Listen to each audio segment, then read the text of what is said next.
From the Sky News Centre, this is Paul Murray Live.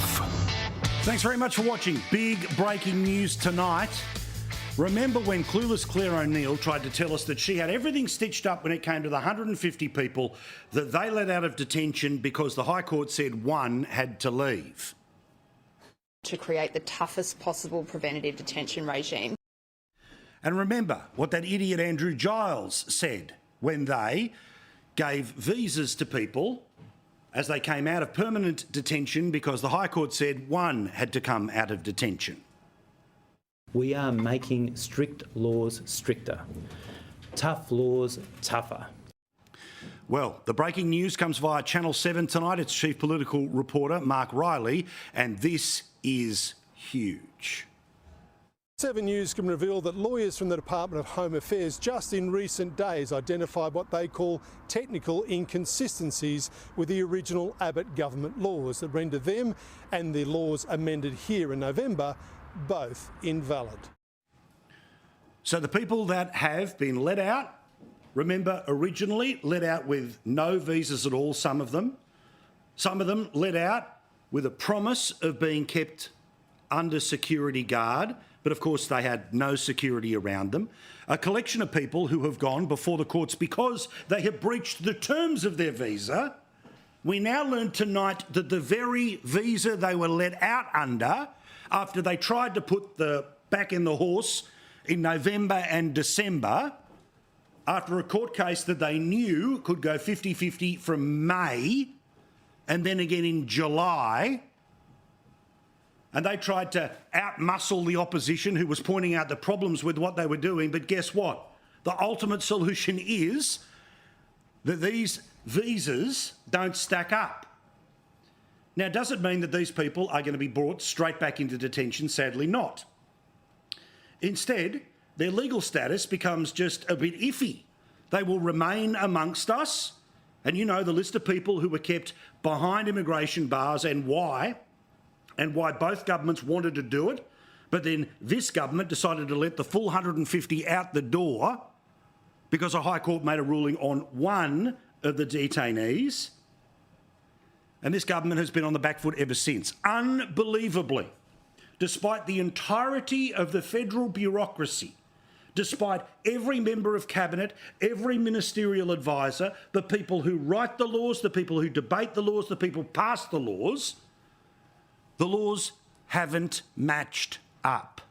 Now, allegedly, there's going to be some sort of ministerial fix here, but what does this tell you about the lack of detail that Labor put into this? Now, I can tell you where the criticism is going to go in the next couple of days, and it's going to be about how the Liberal Party made everyone panic, and then the Labor Party panicked, and then the Liberal Party made the Labor Party go too far, and then everyone held hands and they all went too far together.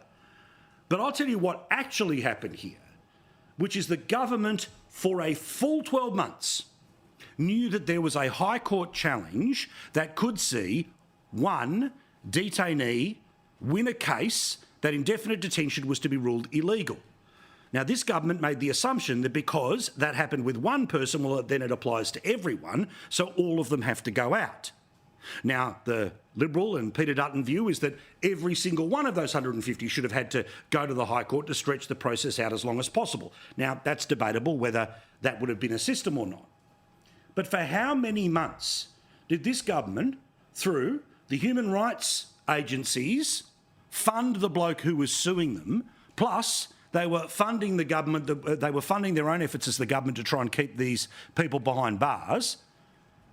And then when they knew there's a 50-50 option, zero work had been done behind the scenes to make sure that the old laws fit the new laws. Instead, look for people to turn around and say, well, the problem was back in the laws in 2013, not the way they interpret them, write them or amend them in 2023-24, otherwise known as don't blame me, it's somebody else's homework.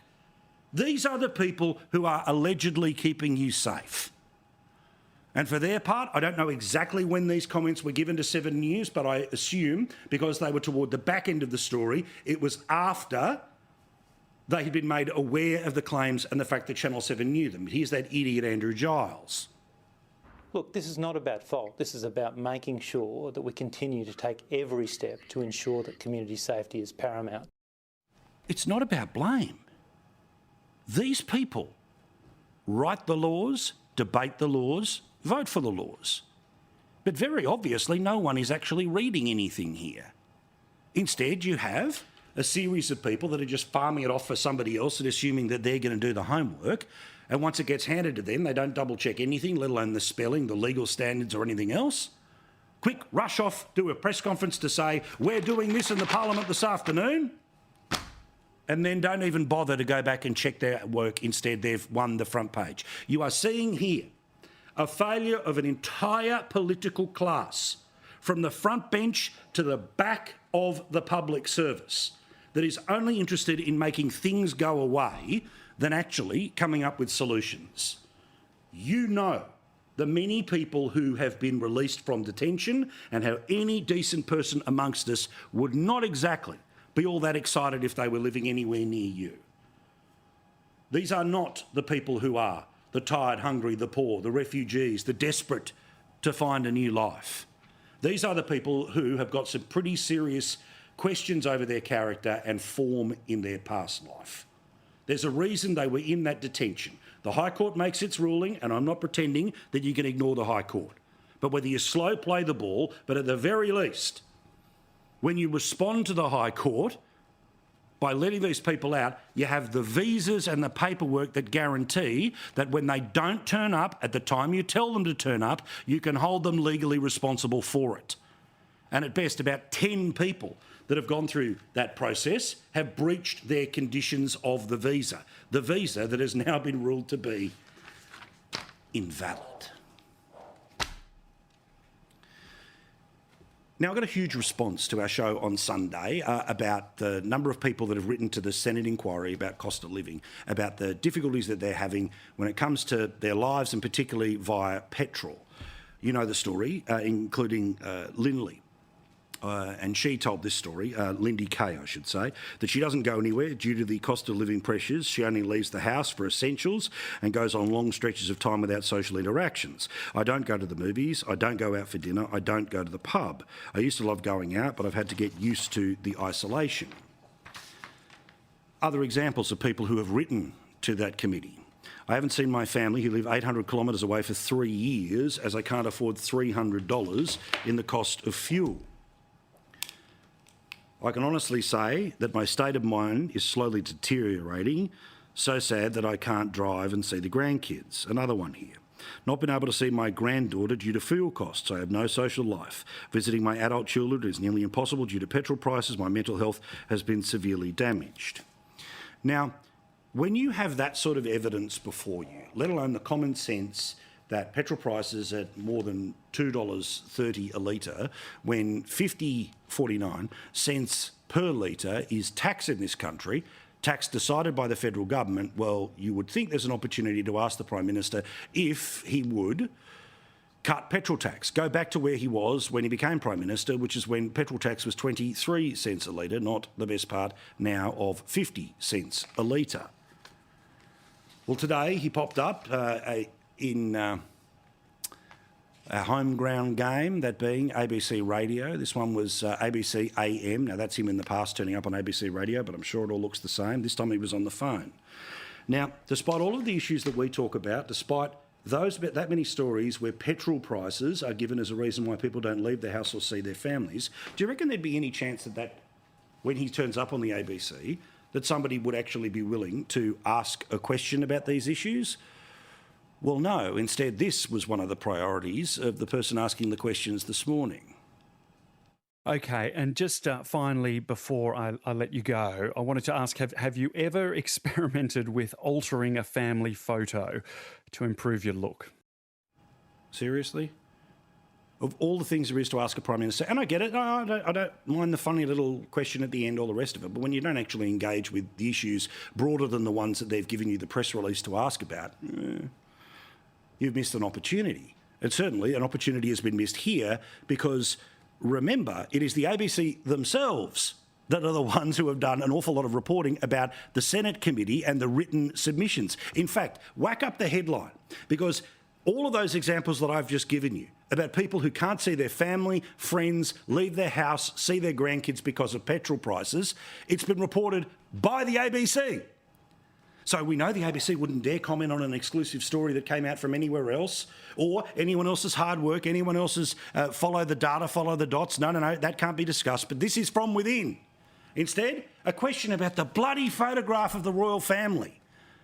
For the record, here's the Prime Minister thinking, how good have I got this?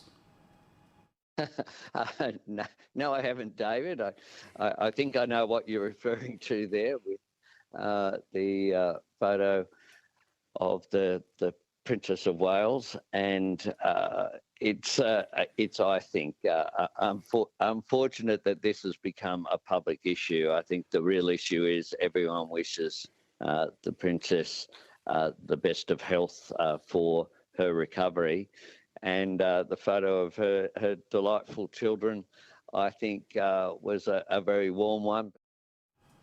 Oh, God. By the way, I saved you the back half of that answer. It goes on for another 15, 20 seconds where he starts talking about press gallery. Come on. You get such little time with these people. But you see, the way the game works is that if you want to keep this person coming back, then you don't ask them the questions they don't want you to ask. Don't bring up the issues that are bad for them.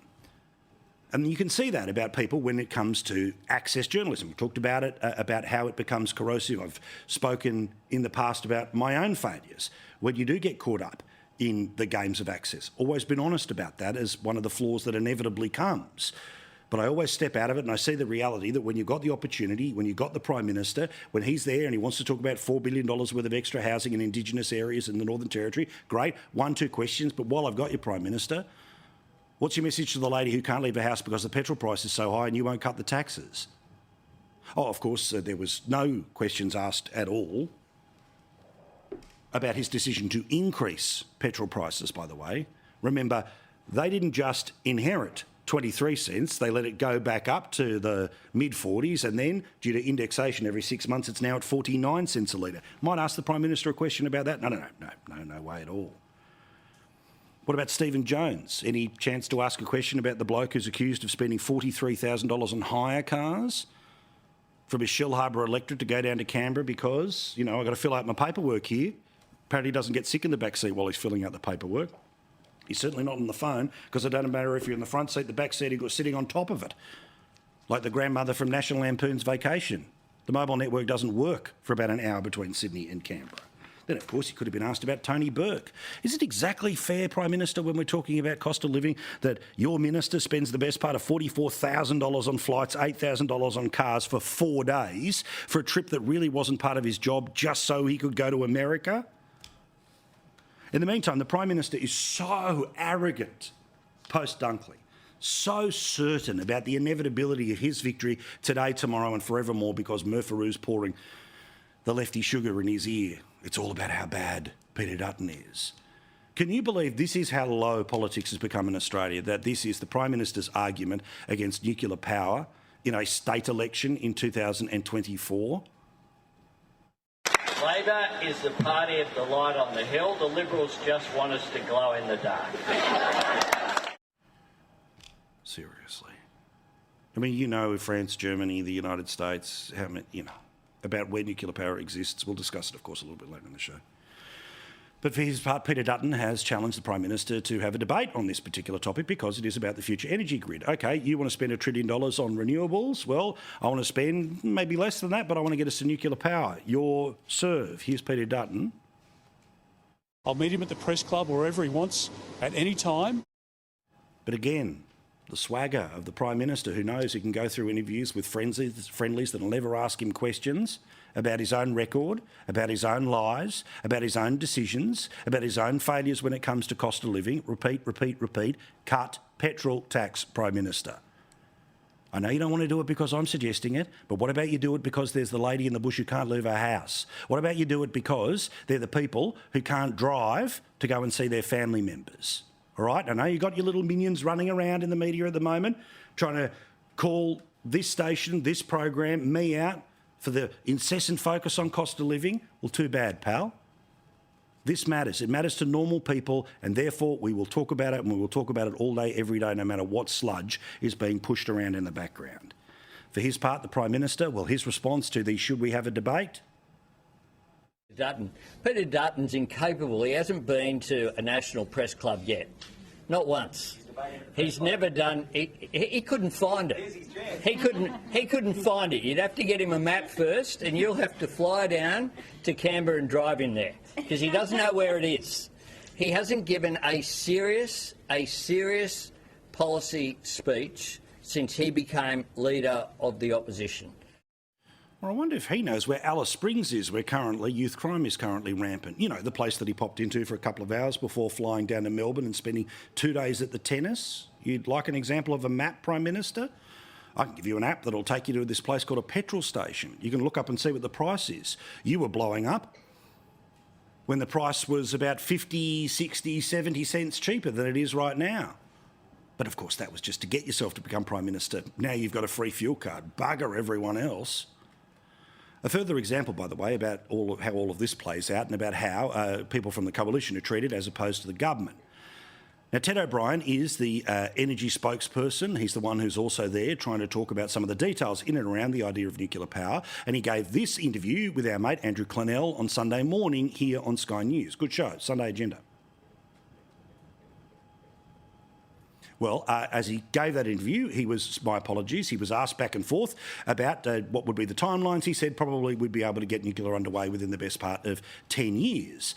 Now, he did a follow-up interview tonight on the ABC, who wouldn't dare mention that the time frame came from a conversation here on Sky News. Do they do something other than all that evil opinion stuff? Well, have a look at this for the way that you are treated when the presenter doesn't like you. Now, she'll sit there and she'll let Jim Chalmers tell whatever BS he wants to. She'll let the Prime Minister turn around and talk about cost of living while not actually bringing up the main issue people have, like, say, petrol taxes.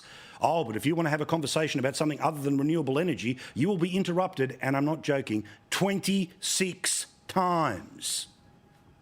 Stop you. I'm just going to. I know it's jumping in very quickly, but forgive me because that's okay. We've spoken to a lot of experts, and there's a lot of expertise on the table from the CSIRO over a number of years, and other groups. So I'm just going to ask you a question now. Can I answer that question? Let me just say this one thing, because I think this is very important for the audience. I have brought you in here to talk about nuclear energy, so let's not waste time talking about the government for the moment. No, I'm going to stop you there because I want to talk about. I want to come back to the question I asked you. And can I finish my point? Because you just interrupted me, Sarah, on my point, and you finished a different point on the same subject. It's not an interview, it was a debate. Now, you can obviously go back and forth, but if you're only going to do it to one side of politics, I think they call that, what's that B word that doesn't exist over there? She'll probably get a bloody award for that. Anyway, first sign that we are going to have an early election. Now, while the Prime Minister wants to say that he'd like to have 4-year terms, and amazingly, Peter Dutton agreed with him today on that, but we'll get to that a little bit later. Oh, no, we're definitely having an election in 2025, not 2024. Well, could somebody please explain to me how they're about to change the way people make donations during elections? You see, you do this sort of stuff at the very end before you run off to an election. And we are learning today via the Sydney Morning Herald, who seem to have been very well briefed by the ministers, the Albanese government will shortly begin briefing MPs on its plan to limit the amount of donated donated to parties and candidates, we're talking about money here, in a move that will prove controversial among coalition Greens and independent MPs. Now, of course, the Greens and independents will be relevant to get it up and across the Senate, but I'll explain how they'll get their vote on that. The government will also seek to create a limit on the amount that is spent in each electorate. Under the proposed changes, an individual, company or third-party group could currently contribute an unlimited amount to a campaign, and they would be banned from giving huge sums to parties, according to a senior government source. Those sources, speaking anonymously because the legislation has not yet been finalised, will make the visas for the people you've already let out of detention from last year haven't been finalised. Said that the government had not laid it on a precise figure for the cap, but it is likely to be in the tens of thousands of dollars. Now, here's what's interesting. This is dodgy, and let me explain why it's dodgy. Anyone in Australian politics who's had to go off and fundraise from the major parties will turn around and go, how good is this? I don't have to go and raise any money anymore because the taxpayer will end up giving me more money for the amount of votes that I got at the previous election. Now, if you have a scenario where the amount of money that's coming into a political party is limited when it comes to public donations, but is unlimited in terms of if you get more votes, you get more money. Not everyone on the ballot ends up with the same money, and nor should they. You're going to end up in a scenario where whoever won the last election has more money to fight the next election than anyone else on the ballot. That's problem number one. Problem number two, when you turn around and set spending limits, this all makes sense because elections are too expensive and we don't want too many ads. But of course, you've got to guarantee that the same rule applies to everyone who's not a political party.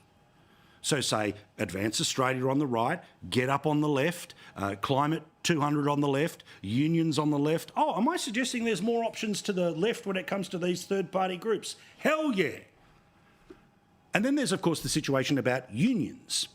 You see, unlike any political donor to any other political party, Greens, One Nation, UAP, the Cannabis Party, the Victorian Socialists, the Liberal Party, the National Party, the Daylight Saving Party, none of those donors are constitutionally, with the exception of the United Australia Party, obviously Clive Palmer is heavily involved in both party and donation, but here's my point. Everyone else on the ballot doesn't have a scenario where their donor is 50% of their organisation. You see, the Labor Party wants to pretend that unions are completely separate and they're allowed to spend whatever they want in elections. But the problem is they're 50% of the Labor Party. Every member of the Labor Party in every parliament in the country is a member of a union. The unions control delegates who decide who become the candidates. The unions have representatives inside caucus who decide who are the ministers. They have representatives and factions inside the cabinet, and they ultimately make the decision on the Labor Party as to whom the Prime Minister is. No property developer has such right in any other political party. No cashed up millionaire who wants to change climate policy in the country, despite the fact that they're a millionaire and they may well have inherited that money from fossil fuels. They don't have such a say. So if you're going to change this system, watch the detail. Because while the Liberal Party and the Labor Party and the National Party will probably go, yay, awesome, we don't have to go and do those silly fundraisers anymore because we're going to get lots more votes than everyone else. Well, if the Team Red has more votes than Team Blue, Team Red's going to have more money. Secondly, it also means that if they have more money than anyone who's trying to run against them as a third party or an independent, the money will crush anyone else who is other than Team Red or Team Blue. That's the reality. You see a financial wave essentially wiping out anything other than those two options. And any one of those two options, again, will say, yay, cool, awesome, great. And if the two teams get together, they'll pass this legislation. But if the Liberal Party gets together with the Labor Party to pass legislations that do not treat the unions as part of the Labor Party and allow them to be independent and allow them to spend unlimited amounts of money all over the country, well, you're going to be hit very, very hard. Interestingly, how Clive Palmer reacts to all of this is really going to matter, because even if all of this passes, then apparently none of this applies for this next election, but it's the one after that, which means Clive Palmer will be able to continue to spend exactly like he did.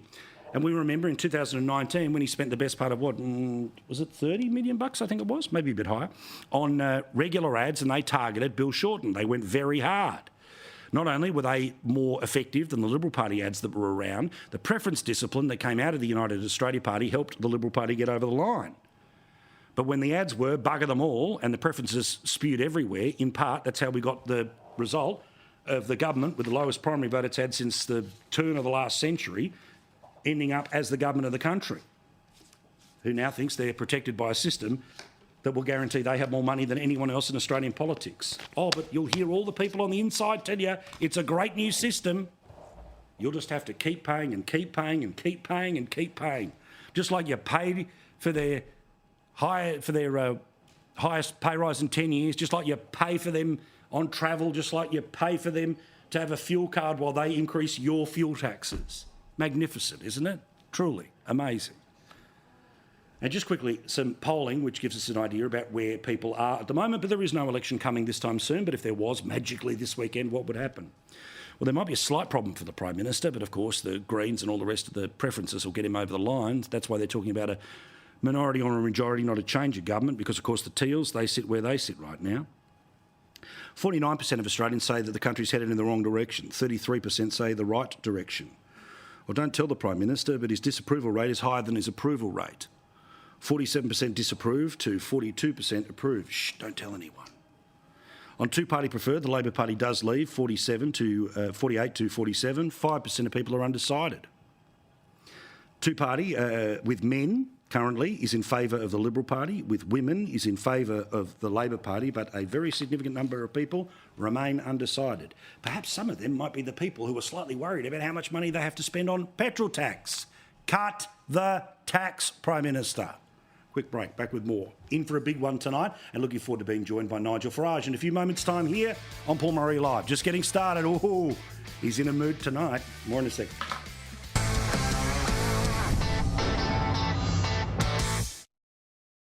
We've got a lot to get to, so much so that the camera will move right up until the last moment. That is how much action we've got for you tonight. Holly Hughes is in the studio right now. She's been upgraded into the Shadow Ministry. Congratulations on all of that. Well, I was there before, but I've just moved areas. Further. You've got more lines on the business card, and you're out there and fighting for everyone. Good to see. A bloke who's got plenty of business cards, and it all depends. Which Stephen Conroy turns up, it just says, here to help, or it says, I don't know, he's got it written in invisible ink. He can write a new one every time he turns up. Good Labor, right? Yeah. Not my fault. yeah, correct. Will I defend this nonsense? Let's go. All right, let's see which one's going to turn up right now. So, Stephen, the visas that the people that were given as they come out of indefinite detention, they are now ruled to be invalid. The only information I have is going off what Mark Riley reported, and basically it seemed to be the connection between the old laws that they were amending, but isn't it someone's job to actually work out that connection? It feels like everyone got a little bit overexcited to say they had something to do before school went home last year. And how did we get to a place where these people basically have been let out under a system that was clearly not ready for them, and the homework wasn't done? I'm being polite here because I'm sure Holly won't be. Look, firstly, could I just say Holly's being modest. Congratulations, a well-deserved promotion. Correct. But more importantly, Paul, I think your house must have lost some mirrors. And certainly Holly's house is short of mirrors, because I remember the furor when the decision came down. It was, why wasn't there legislation on the Monday after the High Court decision on the Friday? Yep. And the media campaign and the opposition campaign was ferocious to get legislation. So it's my Labor fault were they incompetent can't because they didn't because they were incompetent because they didn't have it ready. That's Unfortunately, they tried to make the argument we do need to actually see the reasons for the ruling. But no. Yeah. The Sydney media bubble, the opposition said, absolutely not.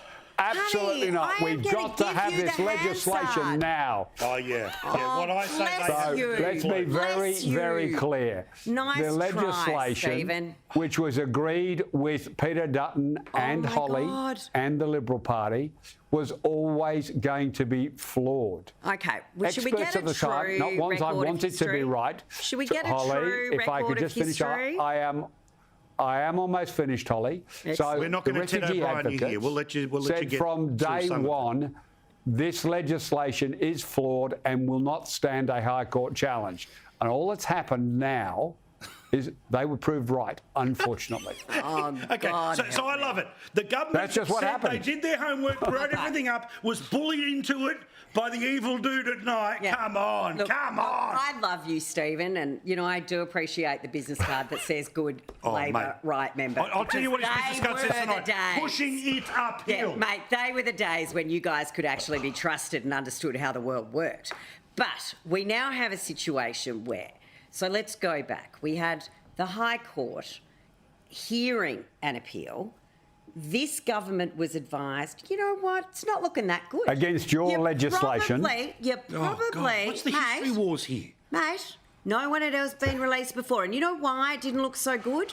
Was because Giles And O'Neill went in and went, oh, you know, we actually can't relocate this guy anywhere else. So that admission in itself, without them finalising those processes, meant that the High Court then had to find the way that it did, because they said we cannot resettle this person. They were also funding his case. They were told it wasn't going very well, but instead of doing anything, Claire O'Neill and Andrew Giles sat there and went, we'll just wait and see because we think it'll go our way.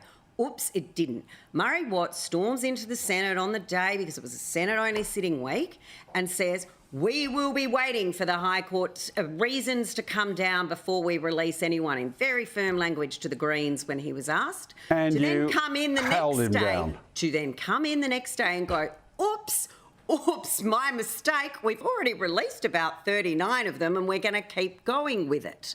So it was then demanded that legislation should be drafted. Thank the Lord Airbus Albo was overseas, and Richard Marles, who at least is from the right and can deal with these issues at times, was left in charge, accepted every single amendment Dutton gave him in the hour they were given when they presented the legislation. Just let me finish, Paul. It was then the Labor government took it off to have it drafted. We didn't draft the amendments. Correct. We didn't draft the legislation. They took it off to be drafted, which was why the Senate was there until 11:30 or whatever it was that night to pass what the Labor Party proposed. Can I just ask both of you one question? Yes. Who gets sacked? Well, like Andrew literally, Giles, who gets sacked? Andrew The Giles ministers and who Claire held it up, or O'Neill. the people who wrote it for them? And then, Who quite gets frankly, someone needs to be looking in the the department. people who drafted the amendments for the Liberal Party. Mate, Take your pick. Mate, you drafted the legislation. You drafted the legislation. Seriously, It was I'm your going to send legislation, you a pile of and it's straw so you can cling amendment. to it. Stephen, Goodness me. Now, darling, there's they are It was not your paying you enough legislation. to back this Hang rubbish on, up. I love this. Hang on. They are It not was your paying you enough to legislation back that this they up, ended mate. up championing. Okay, this is welcome to Canberra, right? See, as soon as it went from black and white to grey, see, that's what's really on. That's what's really on the business card. The grey man, just to try and muddle it up a bit and get us to The where we hollow were. man, I think we're actually Those potentially hearing facts. from. Those The facts. hollow man. We know Those where facts, you would have been in they're the old just days, so Stephen. difficult. Oh, mate, Hang on, yeah, you had clearly, me. Stephen. Mate, you had me Clearly in they it. are. You had me in it. Oh, all of this happened is because Paul was mean to you on television and said, pass the law. All right, if that's the case, cut petrol tax.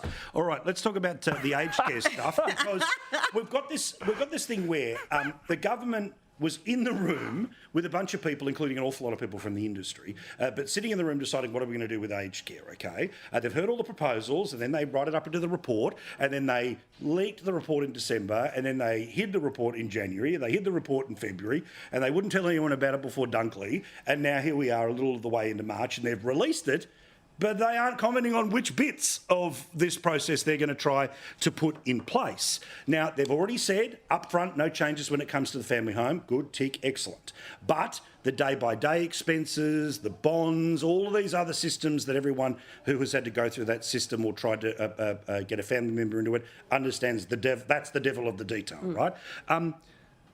But Annika Wells, of course, has come up with the Stephen Conroy defence here as to why, despite the fact she was in the room, put the report together, read the report, has not released the report, somehow it's all somebody else's fault. And guess who that might be? Roll the tape. Oh. I mean, there were 22 reports into aged care under the previous government. This really is the funding of aged care, a can that has been long kicked down the road. It has been something that has been put off for decades and decades by government, but this is a government that is taking it on. Decades and decades. Wasn't there a Rudd Gillard and maybe even a Hawke Keating in those decades? No. It's only the Liberal Party here. Yeah. But let's get to this here. We all understand a need for a system that has any federal funding in it. Yeah. We know the population's going to grow. We know more people are going to go into it. But how is it possible that the government that's been through all this process, through all that time, hasn't got a response to a report it was in the room while it was written? Well, Annika Wells was chairing for a start, so she was driving. So it's her committee. The whole thing. It's her committee, it's her report, and she's taken months and months to put a response to it, which isn't even a response. And I think, we need to look at this sensibly, because aged care is problematic in this country, but we do know that there's a lot of aged care providers who are making a great living out of providing aged care. Yet aged care homes are not necessarily the standard that we need them to be at. And I certainly, many of us and your viewers would have had parents in those situations or potentially partners and seen how heartbreaking it can be. I don't know whether this government is capable of thinking through unintended consequences. So if you're saying if you've got all this money in the bank or you've got money in super or you've got shares, you know, guess what? The bank of mum and dad might come to the fore buying you a house a little bit earlier, if that's the case as we go forward, to diminish their own superannuation nest eggs or their own asset holdings if they're going to be forced to be having to stump up. But these are also a lot of the people that have paid a lot of money in tax as they've gone through their life. They've invested well, they've saved, they've put money aside. And a lot of people don't want to go into aged care until they need that full-time support and assistance. Yeah, so we're talking about a lot of the home packages. And as we've showed you before, right, complaints about the home packages are now level with the institutional care or facilities, whatever the polite language is that we have these days. But, Stephen, what is inevitably complicated here is the politics, right? Because if you make a decision about anything into the future, you have to automatically go, well, okay, where's the line and who gets affected by it? Now, you remember in 2019, the conversation was, despite the fact that the policy of Bill Shorten on negative gearing was, everyone who's got it, okay, we're drawing a line, but people were considering and reacted to what might happen forward. Anyone who is in their 50s right now, let alone 60s and 70s or 80s, they will be looking at this going, hang on, I made a whole series of bets on how much money I need. You can't move the goalposts. Look, I think firstly, Holly made a number of very good points. Agreed. I think this unfortunately has, governments of both political persuasions going back in time have not been able to solve this problem. I think the report deserves to be read, consumed, digested and debated. I would hope, given that this has been a problem that's bedevilled both political parties, that there is a capacity. I'm going to be an optimist tonight, Paul, not often, more of a cynic and a realist, but tonight I want to be an optimist about this. I would hope that given both sides have been unable to, with their own thinking separately, find the right solution, that they can actually work together on a package of reforms that they both agree on, so they both take responsibility for, and put that in place. If both sides want to descend on politics, I fear that this one is going to be one of those ones that continues to, going forward, be troublesome. So I want to be an optimist tonight. I know that will come as a shock, but I think Holly made a lot of good points, and I think the only solution here is if the smartest people on both sides sit down and work their way through it. Yeah, I mean, look, the reality here is there are always issues that are war cabinet level issues where it's not about Team Red, Team Blue, because everyone's going to have the same problem, right? Yep. I think NDI is a perfect example, right? Now, obviously, when you're the one that's in government, you go, well, okay, let's all sit around because you're the one that's going to get the final say. If you actually create a scenario where it is the smartest from everywhere and we get to a solution that we all agree to and we all have ownership in, and I hold you back from your worst idea, you hold me back from my worst idea, then yes, that's a spirit that I think everyone would agree something like this should be dealt with. But let's end on the nice note. Can I give you an example, just really quickly? Sure. So my mum... You apologise to Nigel. Nigel's the one waiting in London. My mum, before she went into full-time care, dementia, was living with my dad, needed substantial supports at home. He needed help to care for her. My brothers and I divvied up when we finally got her the aged care, home care plan. We divvied up all the things that she had been given funding for. Yep. We called every provider we could to see between us. My brothers and I got back together for dinner. Every single person we spoke to said, has she got a full home care package? And we said, no, she's only been allocated each one. They said, well, when she's got her full home care package, then we'll be interested in talking to you. Right. Now, Mum, she went downhill to the... Thankfully, we had aged care, fully supported living as part of that. But this is part of the problem. And I think running aged care in the same way as NDIS, actually there's some things that they could learn from each other that I think would be helpful. I have a little feeling that we should be having a much longer, more detailed conversation, and I'll find a special way to do it. Thank you very much. Do appreciate it. Senator, former Senator, mystery business card owner, but dear friends both. All right, quick break. Back with more. Let's have a chat to Nigel Farage, because the party he is backing at the next UK election is getting stronger by the day. I'll explain more as he's live from London in a sec.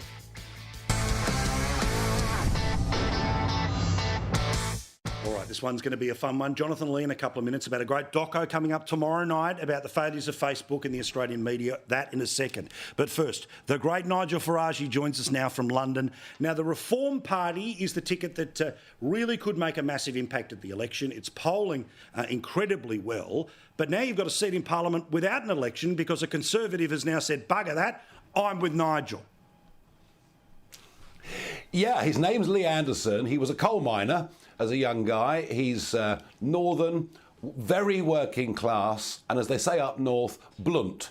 Yeah, he's very, very blunt indeed. The way he handled the press yesterday, Paul, you had to see it to believe it. You know, female journalists asking questions, him replying by saying, hello, darling. And basically what he said to the press is, you lot are totally deluded, you haven't got a blooming clue, you don't know real people, come to my local pub and I'll show you what real people think. And he treated them with such a level of disdain and disregard that it was thoroughly delicious. Yeah, I've got to say, I always think this is part of the overall X factor of Trump, right? Like, I'm not going to quite get into enemy of the state stuff, but I do like when all this sort of, this performance that so many people in the media do come up against somebody they disagree with. And rather than just saying, I disagree with you, it's all about, I'm going to judge where you're coming from and what you're about and the people who you appeal to. But does this give you an idea of the potential that, say, what was the red wall that became the blue wall might become the reform wall? Have you got a few bricks you can whack in there? Well, remember that these are voters whose families had voted Labour since 1918, since the end of the Great War. They started to shift in the early 2010s by voting for me, for UKIP. Old, traditional, working class, and you think they're left-wing, they're not. They're actually very socially conservative. They believe in the family. They believe in the community. They believe in their country. They're deeply worried about levels of immigration, what it's doing to their wages, the prospects of their kids getting houses. So I was like the gateway drug for those Labour voters who then voted for Boris in huge numbers in 2019. Millions of them are utterly disgusted by this Conservative government at every single level, and they're beginning to move. Some are going back to Labour, but they're beginning to move to Reform. Now, what's really interesting is there was a poll out on Friday that showed Reform only 5 points behind the Conservatives. Wow. So we could, I'm not saying we are, but we could be on the verge of something quite seismic going on here. Now, I know there's other things to talk about, but I am fascinated about how this system works, right? So the English system, it's first past the post, so it's not about preferences. You've got to beat everyone else and do it by one vote. Now, as we saw with George Galloway, you can have scenarios where, say, individual candidates end up falling apart or the party doesn't support them, so someone could start here and end up beating everyone. So with Reform, even if you start to get in front of the Conservatives, is the battle then, the second battle is the surge behind Labor at the moment, because you've got this scenario where, you've got to beat two people, right? You've got to get in front of one before you can fight the other. Is, for want of a better term, the big bad here, like in all those Marvel movies, like the Thanos of all of this, is the Labor Party? Yeah, look, I won 2 national elections, 2 European elections, when they were contested on the basis of proportional representation. But when I led UKIP in 2015 into the general election, guess what, Paul? I got 4 million votes and 1 seat. 1 seat! 4 million votes! So you have to break through the electoral threshold. Now, that probably comes at something like 6.5 million votes. If Reform were able to get 6.5 million votes, then they would start to win very large numbers in Parliament. As it is, no bones about it, it is damned difficult. But we've reached a point where people say, oh, well, if you vote Reform, you'll let Labour in. Well, Reform voters now say, we don't care. We don't care. Yeah. What are Labour going to do? Put our taxes up? Well, the Tories have done that. What are Labour going to do? Let 100,000 young men with no passports cross the English Channel? Well, the Tories have done that. You know, we're reaching a moment where millions are saying enough is enough. And look, it's pretty obvious Labour will win the next election. The real battle, I tell you what's really going on here. It is for the centre-right now to coalesce around something they can believe in to provide a real opposition to a Labour Party that I have little doubt will be utterly hopeless in government. And again, something to mention to people here, I mean, we're used to 3-year terms, yours are much longer than that. So when you're about to have a blast-out election, what you build back from matters, right? And you want reform to be part of that mix of what you have to build back from, because if you build back from sort of, the super, blue bloody kind of, toffee people or the lefty version of the Tories, well, then they're going to end up in the same trouble that they've been in. If you go back to first principles, like your good self, well, they'll be able to build a fortress into the future. All the best. I love talking to you. I also love watching your show, which, of course, on YouTube and on the Flash app. In the man cave right now is Jonathan Lee, because Jonathan has been working night and day on this great doco. True, actually. Legit, night and day.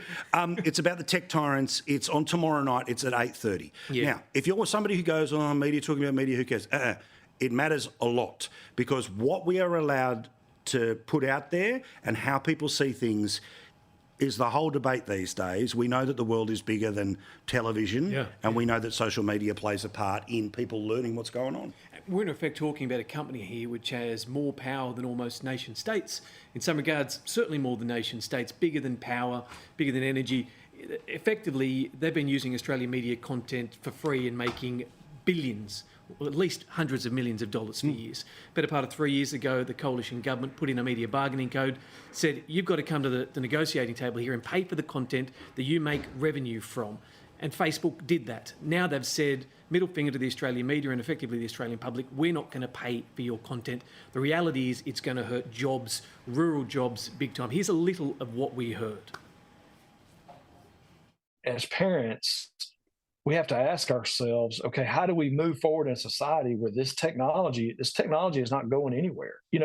Let's start with the things that we all agree on. We all agree that a Nigerian man shouldn't be able to contact my son, my 16-year-old son in Starkville, Mississippi, pretend to be a young girl, convince him to have a sexual encounter, and then bribe him with that content over the internet. They were leveraging Walker and constantly trying to get him to send them money. Well, the pressure of that became too much for Walker to bear, and he committed suicide. Brian Montgomery's in a documentary. His son committed suicide based on somebody who reached out to him through Meta, which is effectively Facebook and Instagram. A heartbreaking story because it goes to the heart of the social and civic responsibility of the social media companies. So we're not just talking jobs, we're talking people in their homes, we're talking kids, we're talking people having access to our families that traditionally they never would have done. Well, it's this thing where we're all old enough to remember when the internet started, let alone when social media exploded, let alone when Facebook became the place that a lot of people went to. And I think what started out as the way to connect with the people you used to go to primary school with has morphed into something very different. And this is a company that is absolutely brutal in the way that it uses its power, right? Yeah, absolutely. And if you take away legitimate news content from the platforms, it ends up getting filled with unregulated content. And the great concern here is it destabilises democracy, because you can have a nation state with a fake Facebook account which gets access to millions of people. If you don't have legitimate news, people end up seeing even more extreme versions of that news, and that's where the real danger is. Yeah, fascinating stuff. All right, this thing is going to be there tomorrow night, Tech Tyrants, Facebook's War on Australia, 8:30. So, Shari, into Jono, into me, that's your 2 hours tomorrow night. Make sure you're there, but definitely at 8:30 p.m. tomorrow night here on Sky News. Jono, you're the best, mate. Love you. Appreciate it. How good is he? Jonathan Lee, you'll see him on the telly tomorrow night, 8:30. Good break. Back with more.